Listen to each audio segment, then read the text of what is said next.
dopo aver fatto la campagna d'Albania, ricordava gli amici che aveva passato il militare, la NAI assieme. E allora alcuni li ricorda in modo particolare, con dei sonnetti. Questo ad esempio il suo amico Busa. Non ho mai capito se le era massa grande il suo capello o la sua testa massa piccinina. Quando faceva bufera o nevegava, nel bolso calorin della baracca, lui e contava le fole. Qualchedun dormiva e lui contava. Qualchedun lo mandava a quel paese e lui contava. Non so che gusto che catasse, eppur se d'un tratto il tasea era sempre quel che disea. E dopo? Questo è il suo amico, è il Busa. Invece un altro suo amico che purtroppo è deceduto durante la guerra, lo ricorda in questa maniera, con questa poesia. La poesia si intitola El Sergente. Infatti nella presentazione lui scrive: Antonio Di, volontario di Alpini, a 18 anni divenne sergente.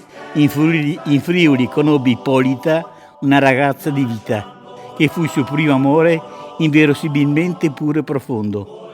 Venuta la guerra, il sergente cadde in Jugoslavia nell'agosto del 41. Ecco la poesia.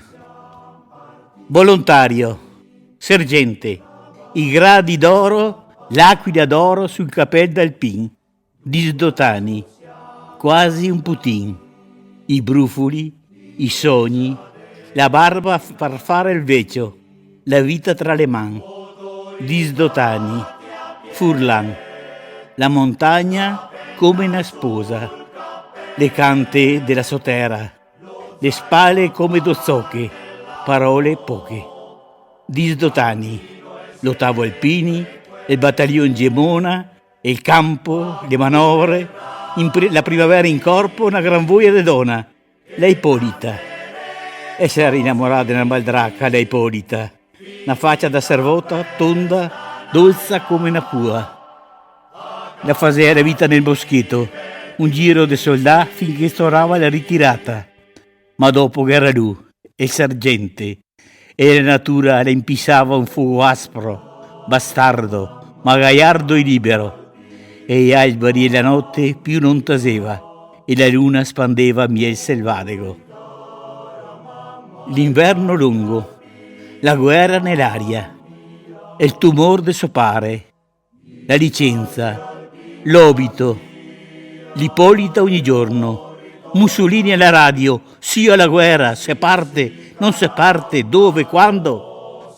Radio Scarpa sa tutto, la rivista, gli ordini, i contrordini, la Ippolita che piange, la tradotta, quel cantare imbriaco, e il mar e il fronte. L'estate di agosto, dormiva la guerra, e il fiume secco, gli alberi, le pierre, tutto sponsava nelle mani del sol. D'un lampo, una mitraglia salta fuori a segar l'aria, a smorzar le cigale, e lui solo, il sergente, le cascà, a bracci verti, con la faccia in su, la mitraglia a tasù. Parea che intorno si fermasse il mondo, invece, subito quasi, la memoria curta del tempo e le cigale ia per avanti come niente fosse quel giorno dell'agosto. E lo guardava senza parole, così lì e così perso.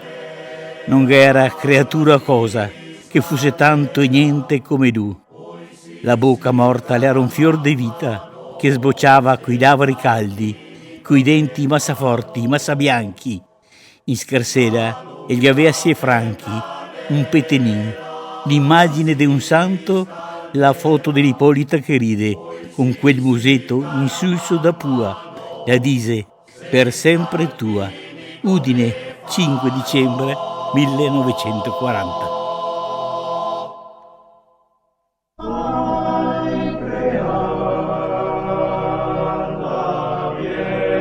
Questo invece è un altro suo amico, Il ricordo dell'alpino Wilson Scream, nome inglese e cognome friulano, caduto a Novopostojorska in Russia nel gennaio del 43. Era venuto dalla Carnia con una spinetta in bocca e le suonava tutte. Le ben verchi mis lontani, stedutis alpinis, oce bielcis cella udi. Lungo, suto, con la schiena ingobata al zerlo e una faccia da sengalo, furba e inocada insieme.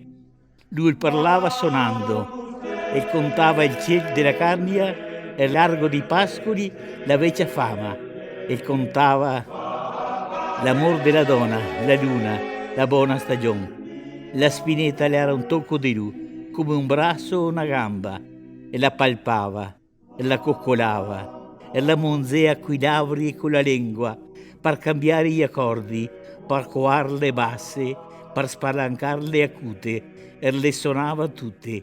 Gli elevava delle biele stelle, bienvenue all'ongiarie, all'aldin della tisane. Lucetto ispirà e si vestiva della canzone, e le ridea, e soffriva, e scappava e tornava.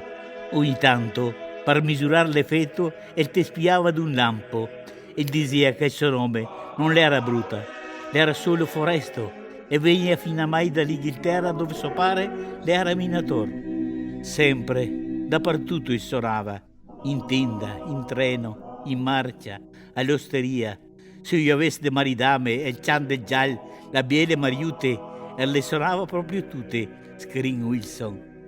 A Novopostojorska, quando è morto congelà, la spinetta sbriciata nella neve, le era una sghia de stella, le era una sghia de cor, le era un'arma d'amor nuova, calda, slusenta.